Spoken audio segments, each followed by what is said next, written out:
With Team of the Season just around the corner, if you guys need FIFA 23 coins, make sure you check out MMOXP.com. Their link is down in the description. They're fast, cheap and reliable, and if you use my code Rema, you can get yourself a nice 5% discount. So what's up guys, my name's Ash and welcome back to a brand new video. In today's video guys, I'm going to be showing you some custom tactics and player instructions for one of the most reliable formations in FIFA 23, one of the best defensive and most balanced formations in the game, this being the 4-4-2. Now just before we get started, I'd appreciate it if you guys could drop this video a thumbs up as it does really help me out, and also subscribe to the channel and don't forget to turn those notification bells on. And yeah, let's get right into today's video guys. Okay guys, so starting off with the custom tactics, for the defensive style I like to have this on balance. This is just because it gives you the greatest control over your defense, so if you need to win the ball back you can press your opponent, but if you need to be a little bit more passive you can also drop off and be a little bit more conservative as well. So balance just gives you the greater control.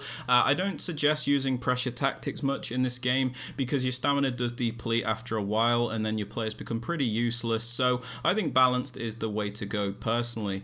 Now moving on to the width guys, I like to have this on 38 in this formation. The reason being is the 4-4-2 has a bit of natural width to it because of the two banks of 4, so you can get away with using a lower width to make the defense a little bit more narrow. The reason we do this is because it's important to primarily block those attacks through the middle and cover those central areas, but at the same time we still have that natural width to cover the wings if somebody does try and make a wide play. So 38 width is super good and compact for this formation.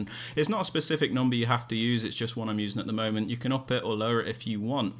Now moving on to the depth guys, I like to use this on 58. The reason for this is it means we're not going to be pinned back all the time with a super low defensive line, and we're not always going to get through-balled and caught out as well because our defensive line isn't super high. 58 gives us a nice balanced defensive line where sometimes we can sit a little bit deeper and other times we can push the line a bit higher up the pitch to win the ball back. Again, this is not a specific number. I suggest anywhere between like 55 and 65. Just beware though, if you do use 65, your line will be a lot higher, so I kind of just go 58 and it works quite well. Moving on to the build-up play guys, I suggest using this on balance. This is because it gives you the greatest control in your build-up, where sometimes you can play quicker, other times you can play slower, and I think it's the most consistent for all types of FIFA 23 gameplay you might experience. What I mean by this is FIFA 23 gameplay is obviously very inconsistent. Sometimes you can have fast gameplay, other times you can have slow gameplay, so something like fast build-up would be very good if the gameplay was quick and responsive, but when it's laggy it's very difficult to use because your players are moving quicker than you're able to make use of them, if that makes sense. So balance is the way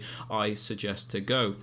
Now moving on to chance creation guys, I suggest using direct passing. This is because it's the most meta option and it makes your attacking players bunch up against the defenders, so you're able to do like the really overpowered isolation plays, and your players also make those extra movements in the box to give you that extra passing option to really guarantee those goals. So direct passing super useful and I really do recommend it. Some people don't like direct passing and that is fine, and if you're one of those people I would suggest using forward runs because it pushes your team very far into your opponent's half, but just beware, if you lose the ball with this tactic you will get counter attack, so I do suggest direct passing.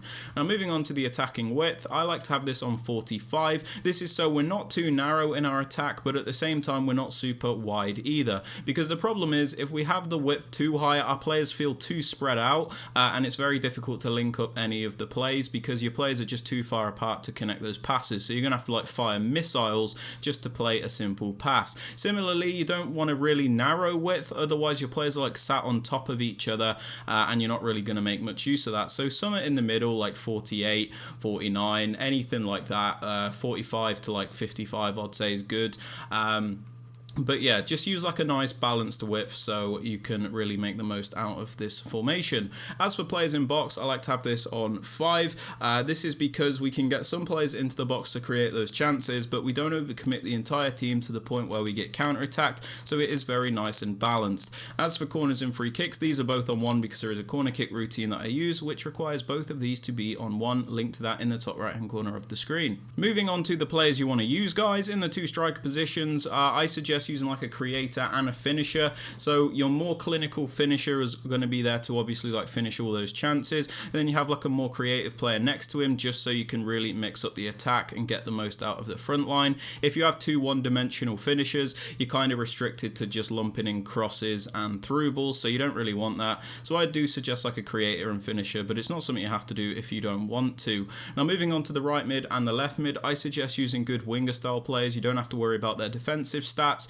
I suggest players with good pace, good skill moves, good dribbling, good shooting, basically really good attacking ability, because these are like your main outlets in the formation. You're not going to want to use slow, clunky players with no creative ability, otherwise you're going to struggle to create anything with this formation. Now moving on to the left centre mid, I suggest a more defensive minded centre mid. This is somebody that's going to stay back and add defensive security for us, so if you can get a medium high work rate, that is super useful, as you get the maximum contribution in defence and they're not too bothered about going forward. But just make sure this is a good defensive player with good defensive stats.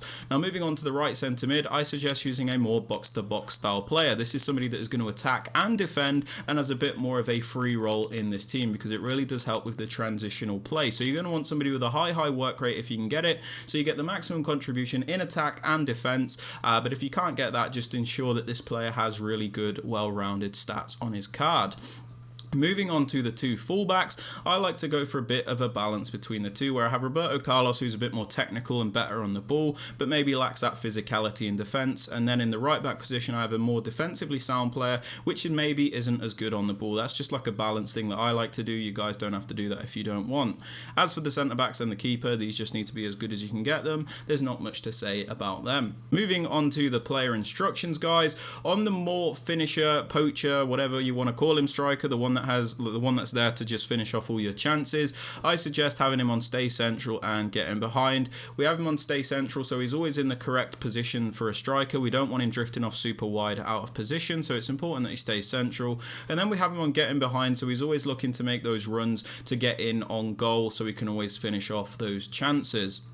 Moving on to the more creative player, I have him on stay central and mixed attack. Stay central is for the same reason as the left striker, where we don't want him drifting out too wide, otherwise he's just out of position all the time. And we have him on mixed attack because this guy is a more creative player, so we don't just want him running in behind all the time. Sometimes we want him to get more involved in the build-up, which is why mixed attack works very well. If you have like two finisher players, you can put them both on stay central getting behind if you want, but it kind of limits your attacking build-up play, if that makes sense. So I suggest going for like one of each. Moving on to the left mid and the right mid, I have them on comeback on defense and getting behind. We have them on comeback on defense because it makes them sit in a better position when we don't have the ball.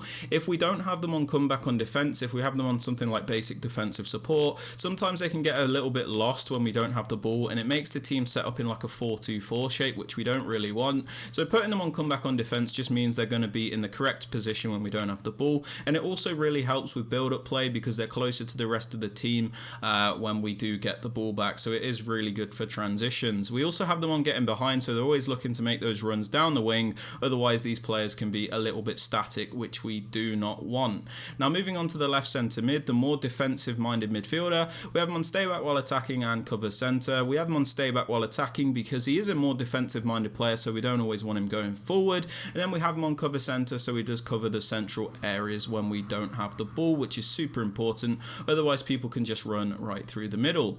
Moving on to the right centre mid, the more box to box style player, we have him on completely default settings and cover center. We don't restrict his instructions, we leave them on default because he does have more of a free role. We don't really want to limit what this player can do. The only important thing is that he does cover the central areas when we are defending, like the left center mid. Now moving on to the left back and the right back, I have them both on stay back while attacking. The reason for this is the 4-4-2 has a bit of natural width with the left mid and right mid, and I mainly commit my fullbacks up the pitch when we're using a more narrow formation as a way to add extra width. Because this formation is already pretty wide, we don't really need to do that, so we can put them both on stay back while attacking so we are as defensively sound as possible.